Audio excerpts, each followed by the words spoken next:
Hey everybody, and welcome back to the Empire of Mordor. Things are looking very good for us, and I'll draw attention to what exactly I'm talking about. First of all, wow, we have 2 turns until Woldburg surrenders. We can build 4 more watchtowers, or sorry, siege towers, I should say.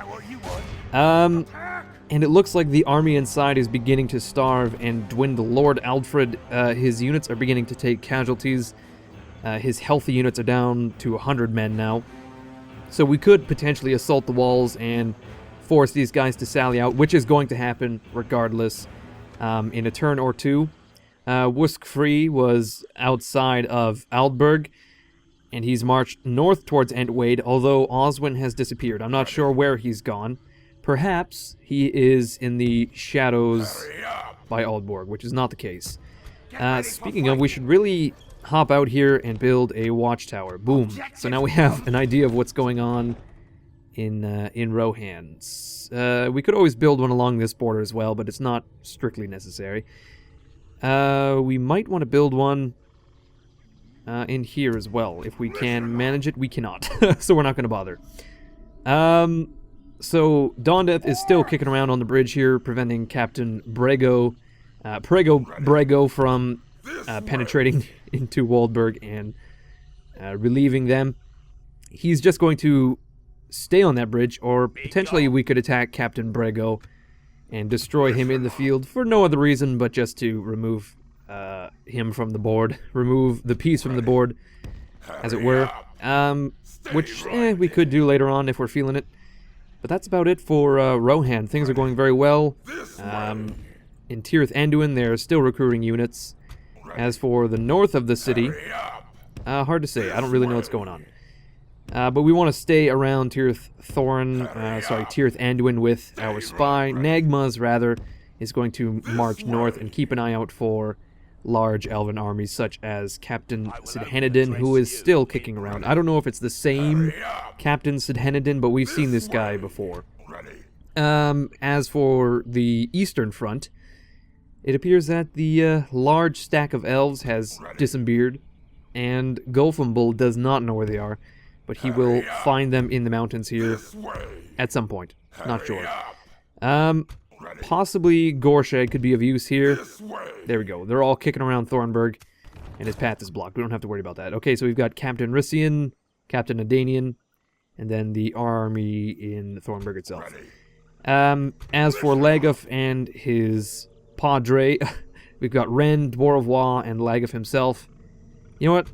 I think I'll send Laguf to garrison Barad-dûr, because, you know what, there's been people criticizing me. I've seen a few comments criticizing me for leaving generals inside cities, and allow me to demonstrate why. Here we go. Here's Arnak. The income is 1,900 gold coins. If I remove Gordush, the income drops significantly. The public order takes a fucking nosedive, and now we've lost 1,000 gold coins in income because we've removed good old Gordush from Arnak. And the reasoning for this is because corruption fucking shoots through the roof. It's 400 coins right now. Taxes go down. Trade is, I think, it's unaffected. And then also when you put a lord in a town, whoops, what I mean to do is look at this. There we go. We also get admin. So that's 110 coins right there. About 200 coins in taxes, and corruption itself has dropped to 18, so that's 400 coins. So that's roughly 900 gold pieces worth of income that Gordush has provided, and we can replicate this basically throughout the Empire. Minas Tirith not so severe, probably because this guy is a brand new general, and he is not so good at reducing corruption and increasing taxes and the like. Let's see, taxes, 825. Throw him in there. It is now, we don't need to see that. It is now 825, so it's unaffected, but corruption has dropped a little bit. We can do the same to Pelargir, which makes a shit ton of money with Ufzag here. Boom. 600 coins, etc., etc., ad nauseum. A particularly good example as well is Edoras. We can remove these 2 generals, and boom, 600 coins right there. So, Generals are not bad to throw into settlements if they increase the income. Obviously, each general costs like 500 gold coins, so you really have to weigh. Well, 257 for his bodyguard, probably because he's taken some casualties. If I look at, say, this guy's bodyguard, it is 250, my mistake. So 250 coins for a general. So if you can get a general to increase trade by 250 coins, great. For example, Laglug, not doing so hot in Minas Morgul. We had him here to ferry units back and forth because there was a diplomat stealing all of our men, which is not really necessary anymore, so I may actually reassign some of these generals that are in like fortresses because they don't do a lot. We don't have to worry about public order in fortresses because taxes are good. We don't have to worry about much at all. So maybe I'll grab Laglug and send him to Nurnen because if we can put him in Nurnen, that may increase public order. Then we can crank the taxes even higher, and boom, that's already like 200 coins. My math is way wrong. 200 coins if he increases public order, and then of course the reduction of corruption. I think corruption is actually one of our largest expenditures per turn. We spend 5,850 coins in wages, which is unit agent upkeep and general upkeep, and then 21,000 in army upkeep, and then an additional 3,000 in corruption. So if we could reduce corruption, that would be not bad. We could be rocking like 2,500 gold per turn. Corruption is not bad at all in Mordor itself. It's mostly places like Edoras that are far away from the capital. I think Edoras actually is kicking around 400 gold coins of corruption. Aalborg is, I think, like 600, which is extremely crazy, and I don't think it has anything to do with our general. He doesn't seem to have any traits that increase corruption, so I suppose it's a distance thing. I'm not exactly sure what causes corruption, but as I said, if we could reduce it, that would be ideal. So I think what I'll do is I will reassign some of these generals off camera. All the ones that are in fortresses and stuff that are not really critical garrison positions, we can place in cities. Maybe Ufluck can move. Yeah, he's not really doing a lot there. Okay, but other than that, we should check our notifications. Boom. End of turn report. We made around 2,000 gold coins per turn. This turn, anyway. We've got some Uruks in Barad-dûr. We've got a troll catapult in Barad-dûr, and we recruited a bunch of units in the Black Gate, and a unit of Orc Band in Arnak just as garrison because we get free upkeep. Very nice. We can recruit a spy somewhere if necessary. Okay, so in Barad-dûr we've got 2 units that are going to head towards the Black Gate. We're going to grab Laguf and his reinforcements and probably take out Theodemir here, or Theudemir, and also Captain Bellend here with his 3 units. And then we will plow down to the Black Gate, form a massive army with these trolls, form 2 armies if possible, because we've got 2 Nazgul. We'll send Laguf towards Barad-dûr. Hopefully he can increase the income there. That would be great. Oh shit, look at this. The Sylvan Elves have declared war upon Rune, which is odd indeed. We also sent a diplomat to Bree. We can attempt to, I don't know, bribe these guys. No, they're not fucking interested because Aragorn is a paragon of virtue, apparently. Look at all these beautiful units. If I was to play another Third Age campaign, it would either be Eriador, Dale, or Rohan. Probably Rohan because I'd fucking love cavalry. But I'm not sure when exactly that's going to happen. Okay, so we've moved some of our spies. We've discovered the elves, and I think the only thing really left for us this turn is to attack Theudemir and advance towards the Black Gate. So we may as well get that out of the way. Of course he retreats. He's got 1,000 men. Most of them are archers. I would say 3 units of archer, 4 units of archers, and then these Bardic Herd, which are axemen. These rangers we can take out with all of our shock units. We have so many of them. So we may as well... you know what? We're going to fight this on the battle map, just to throw a battle into this episode. It should be over pretty quickly. Ugh, apparently this is what the marshes outside of the Black Gate look like. They're not very marsh-like.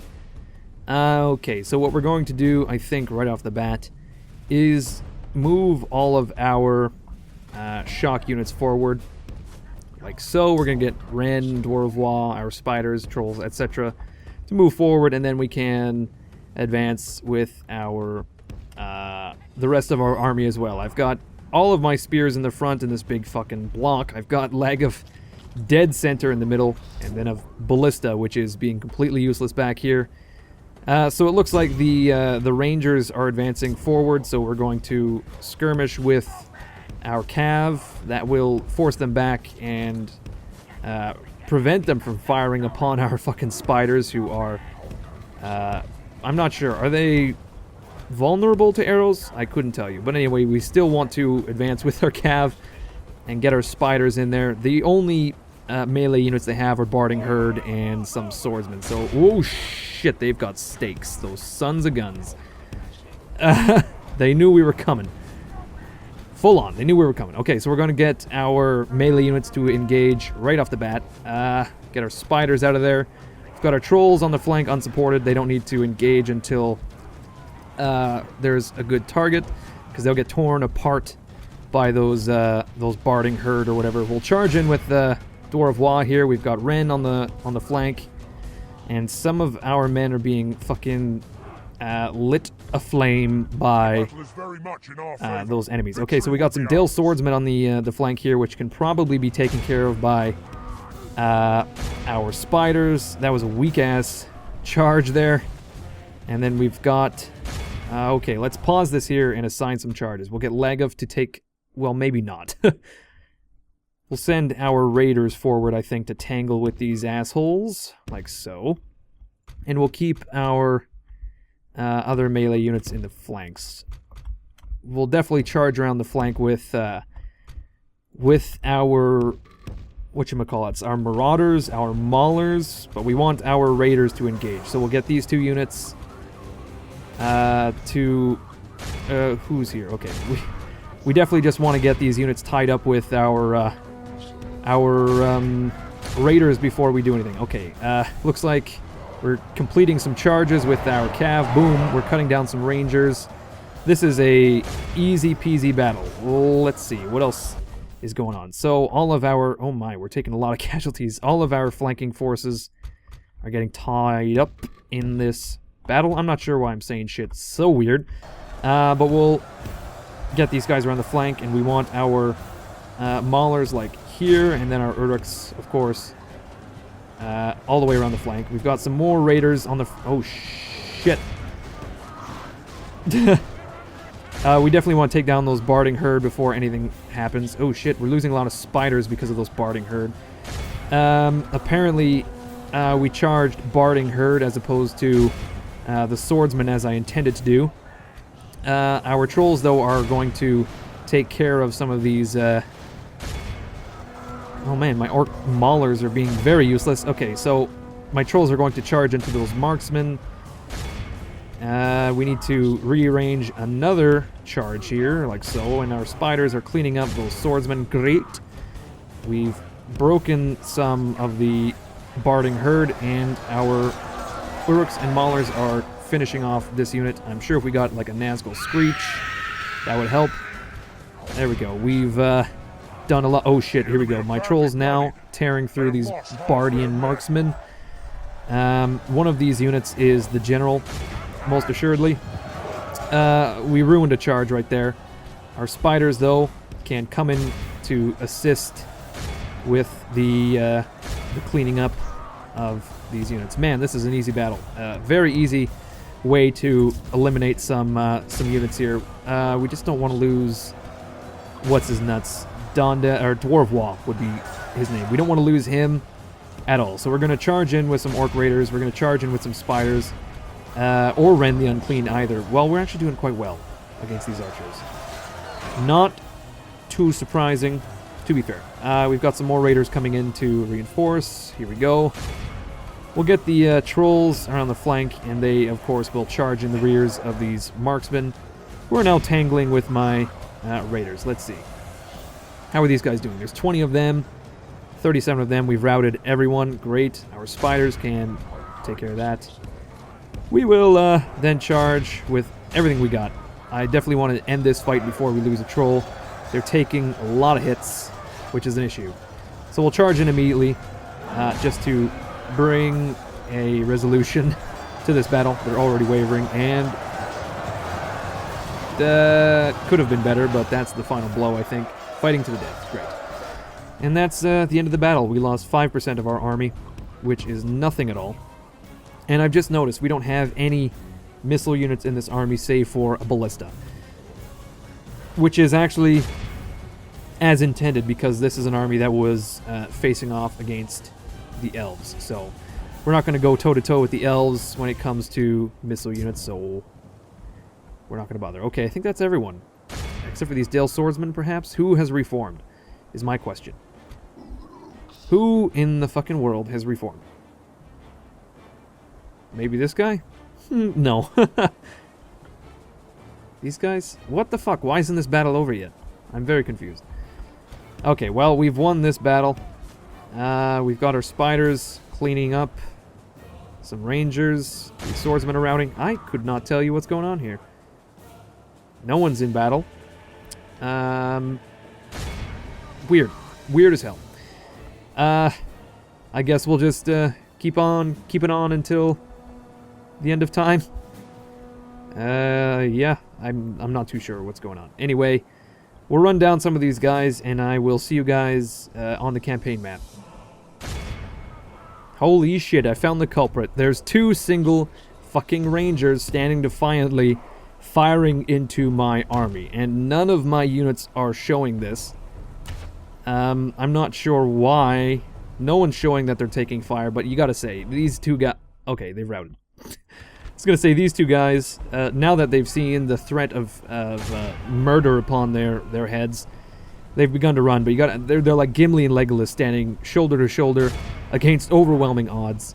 Or, well, maybe more like Merry and Pippin, because they tend to do that kind of shit, and that's it. Merry and Pippin are now dead, and that's the end of the battle. There we go. We lost 150 orcs, unfortunately.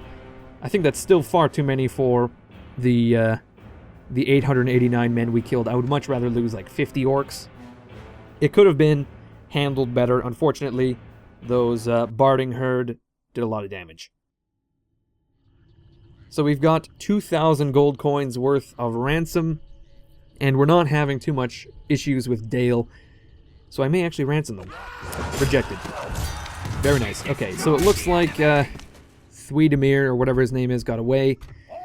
We've got 3 elven units here that we will engage. Maybe not. Well, it's too late now. But I was going to say we could auto-resolve, but unfortunately your trolls get shit kicked in auto-resolve, and I didn't remove them. So anyway, we're just going to advance towards the Black Gate. And I think that's about it for this turn. Tirith Thorin, I was looking, it has a lot of possibility to make a shit ton of money. Right now, the taxes are low, but if we crank them high, that's 1,300 gold coins, and if we put a governor there, it may be even better. So there is a possibility of quite a bit of wealth from Tirith Thorin. We just have to get a garrison and a general up there. But anyway, I think I'm going to start moving some generals off camera, and I'll end the turn, and then I'll come back with the start of the next. So it appears that we have failed a mission to assassinate Oswin, which is just fine with me. We've received 1,500 gold coins, so now we are at 3,600.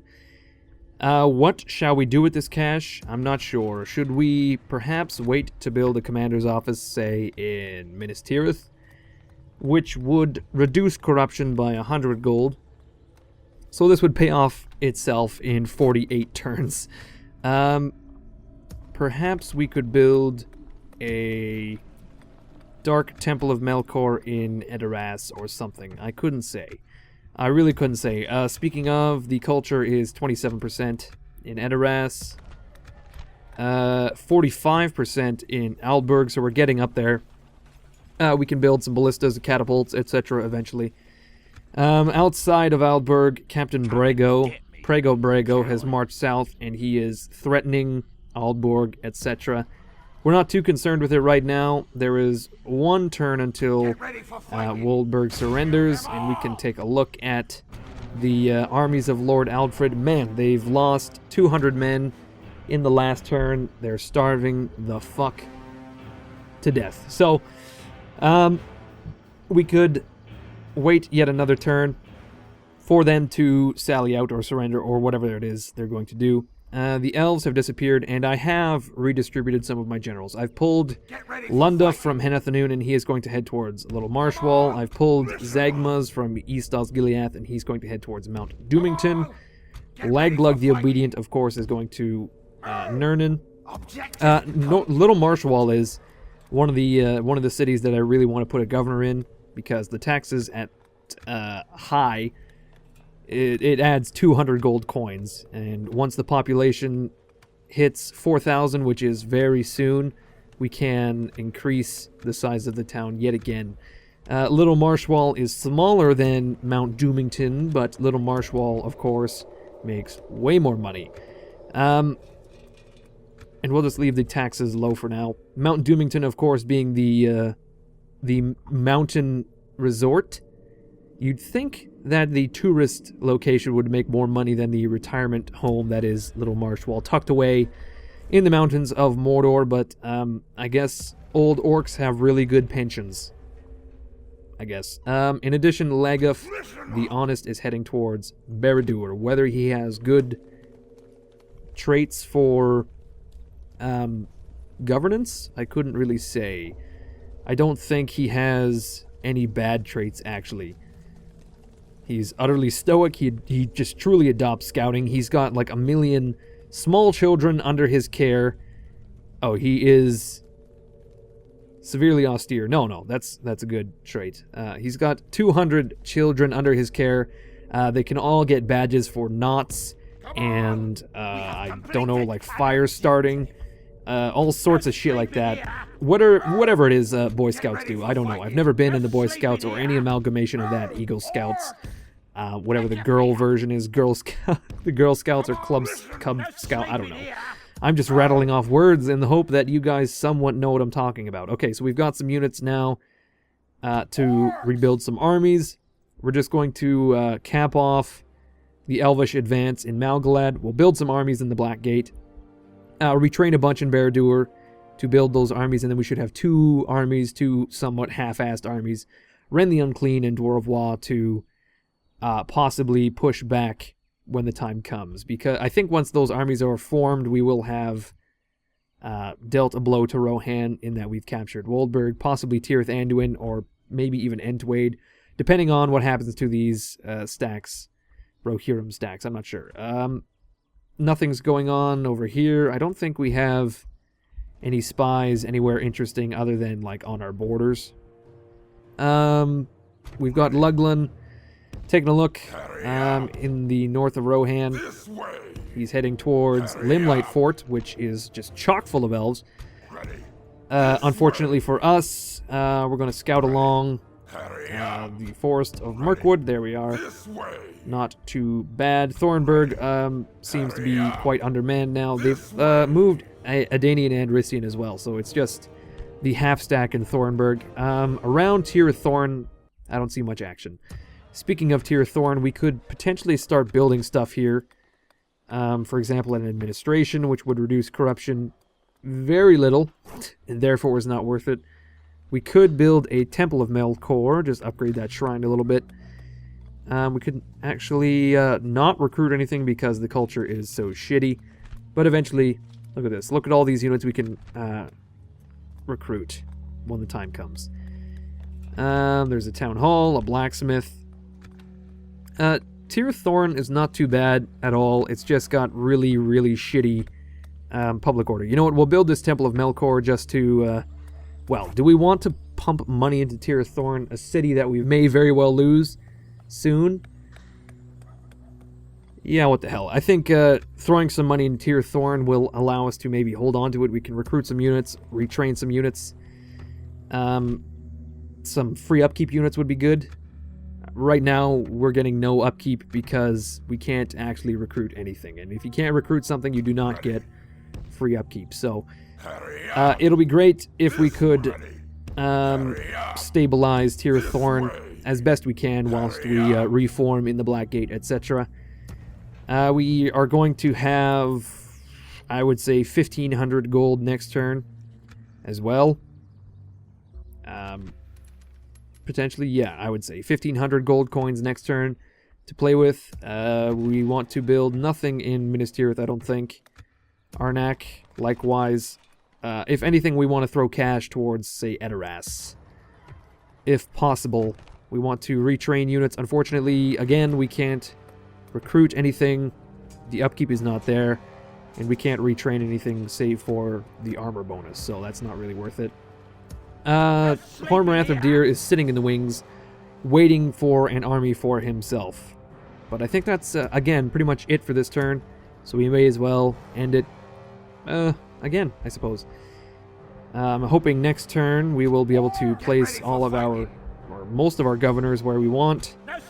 And, yeah, we'll put Laguf in Barad-dûr, etc., and we can start reforming these armies. Woldburg will surrender or possibly sally out. If they sally out, I'll end the episode there, and then we can pick up next episode with the Battle of Woldburg. Of course they would sally out. Just when I said I would end the episode if they sally out, they of course sally out. So I am, as I said, going to end the episode here with this sweet cliffhanger. You will see, though, that the counterattack is led by Leod the Profane. So there's going to be a small army of Rohan, 3 units, that is going to be further supported by just like a ragtag team of emaciated Rohirrim. But yeah, so I guess I'll end this episode here. Thank you everyone for watching. Things are looking nice. This seems to happen. Things go well, they go bad. It's peaks and valleys, really. But again, I'm feeling pretty good about the campaign. So thank you everyone for watching. I hope you enjoyed it.